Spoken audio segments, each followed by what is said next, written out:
In this video, we investigate a man who killed his neighbor, dumped the body, and did it all for the most bizarre reason ever. Charles has a little fetish that a lot of people don't know about. I think Charles, come on to you. Tell me what happened, buddy. I ain't here to mess you up or anything, man. I need to know what happened over there.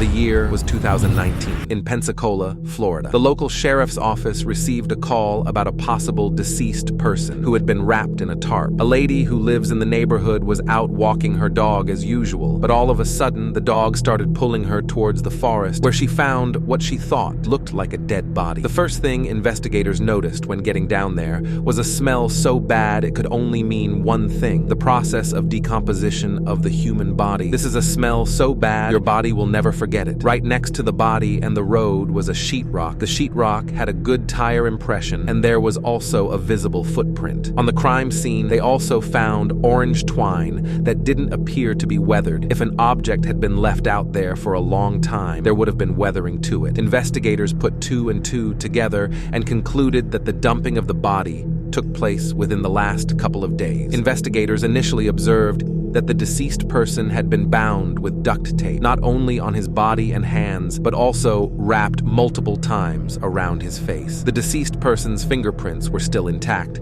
so they took an inked impression and rushed it to their fingerprint lab, and they were able to identify the dead man as Charles Locke. 3 hours after Charles Locke's body was discovered, investigators traveled to his home 3 miles away from the crime scene. When they arrived, they noticed that the place was unkept. They tried to see if anyone was there, but they couldn't get anybody to come to the door. After attempting to get in contact with someone at his house, investigators checked the trash cans that were placed between the Locke residence and his neighbor. In the trash can, they found broken sheetrock, as well as the same orange ties that they had seen at the crime scene. A light bulb comes on inside the investigator's head. They identify the neighbor as 44-year-old Calvin Allison. They bring him in for questioning, but they still don't know whether Calvin is a witness or a suspect. How long have you known Charles for? We met him a little bit after we moved in. We talked to him a couple of times, but then we didn't really start talking to him until when his wife left him.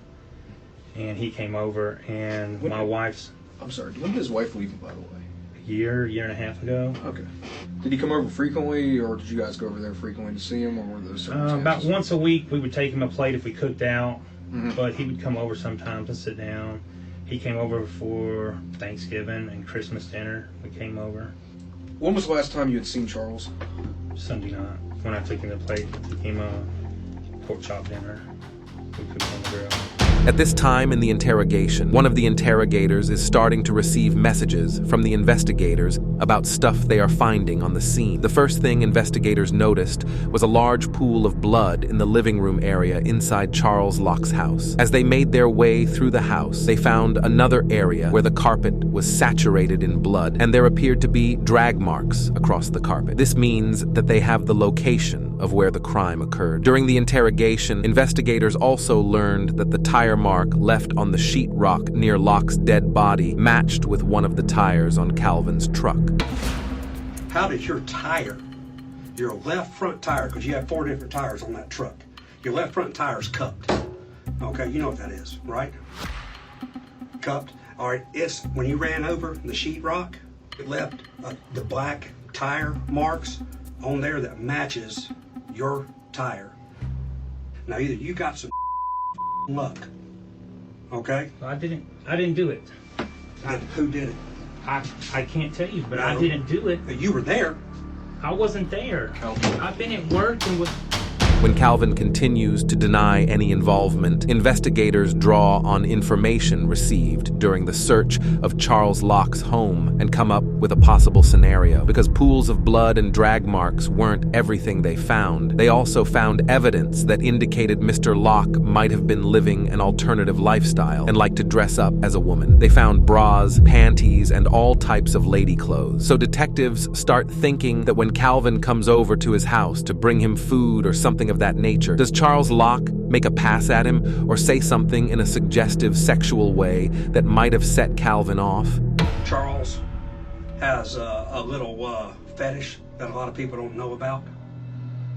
I think Charles, come on to you No, and went bad. If that's the case, I can buy that. that never happened. Okay, man, I'm telling you, I'm all ears. I'll take notes. You tell me. I need to know what happened, Calvin. Otherwise, we're in a bad situation, buddy. I think maybe Charles did something that he wasn't supposed to do. And I think Charles dead because of that.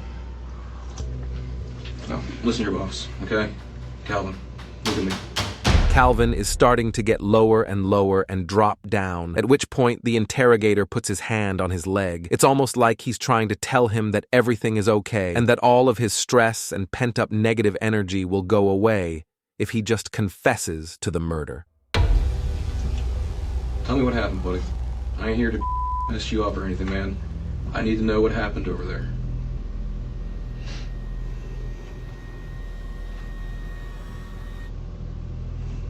He tried to kiss me.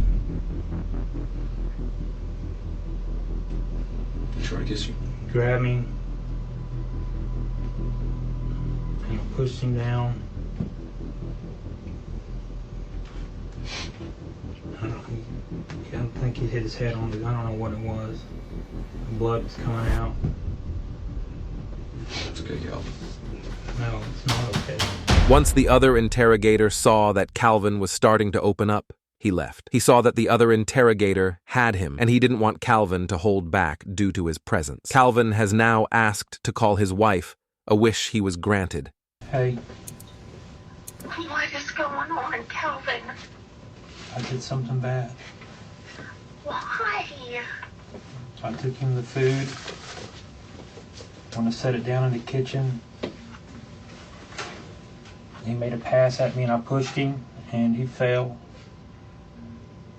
Hit his head, blood went everywhere, and I panicked. What do you mean he made a pass at you? He tried to kiss me. What?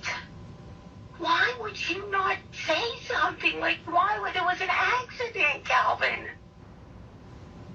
Oh my God, Calvin, like, why would you not have called 911? It was an accident. So what are you being charged with right now? I don't know. Oh my God, Calvin.